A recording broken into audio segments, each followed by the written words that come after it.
সেই লাশের সাথেই সেই রাত্রিটি যাপন করেন। পরবর্তী দিন অর্থাৎ 13 নভেম্বর 2025 তারিখ আশরাফুলের মৃতদেহ গুম করার উদ্দেশ্যে জরেজ নিকটস্থ বাজার হতে চাপাতি ও 2টি ড্রাম কিনে আনেন।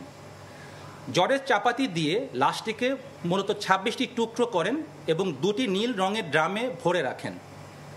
সিসিটিভি ফুটেজ বিশ্লেষণ করে আমরা যেটা দেখতে পাই যে বাসা থেকে দুপুর 2:43 একটি সিএনজি ভাড়া করে ড্রাম দুটি সিএনজিতে নিয়ে দুপুর 2:52 তারা বাসা হতে রওনা করেন।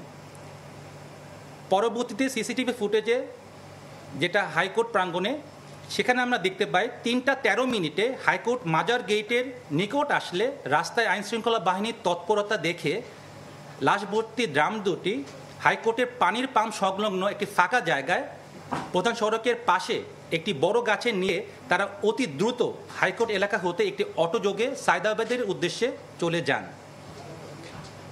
সায়দাবাদ যাওয়ার পর জরেজ শামীমাকে কুমিল্লায় চলে যাবার ব্যাপারে বলেন এবং নিজে সে রংপুর চলে যাবেন বলে শামীমাকে অবহিত করেন। সে অনুযায়ী শামীমা কুমিল্লা তার নিজ বাড়িতে গমন করেন এবং জরেজের সাথে তার যোগাযোগ সম্পূর্ণভাবে বিচ্ছিন্ন করে দেন। প্রিয় সাংবাদিকবৃন্দ, শামীমা দেওয়া তথ্য মতে ভিকটিমে আশরাফুলের রক্তমাখা সাদা রঙের পায়জামা পাঞ্জাবি সহ হত্যার কাজে ব্যবহৃত দড়ি, স্কচটেপ, গোল গলা গেঞ্জি এবং একটি হাফ প্যান্ট একটি বস্তার ভিতর মুখ বাঁধা অবস্থায় শনির আক্রাস্থ নূরপুর এলাকা হতে র্যাব 3-এর একটি আভিযানিক দল উদ্ধার করতে সক্ষম হয়।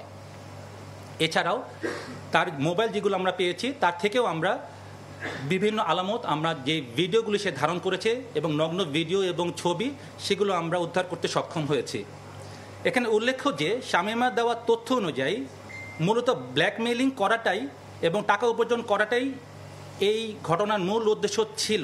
তবে জরেজ কর্তৃক নৃশংসভাবে হত্যাকাণ্ডের পিছনে কোনো পূর্ব শত্রুতা আছে কিনা কিংবা পরকীয়ার কোনো বিষয় রয়েছে কিনা তা মূল আসামি জরেজকে জিজ্ঞাসাবাদে বেরিয়ে আসবে বলে আমরা মনে করছি।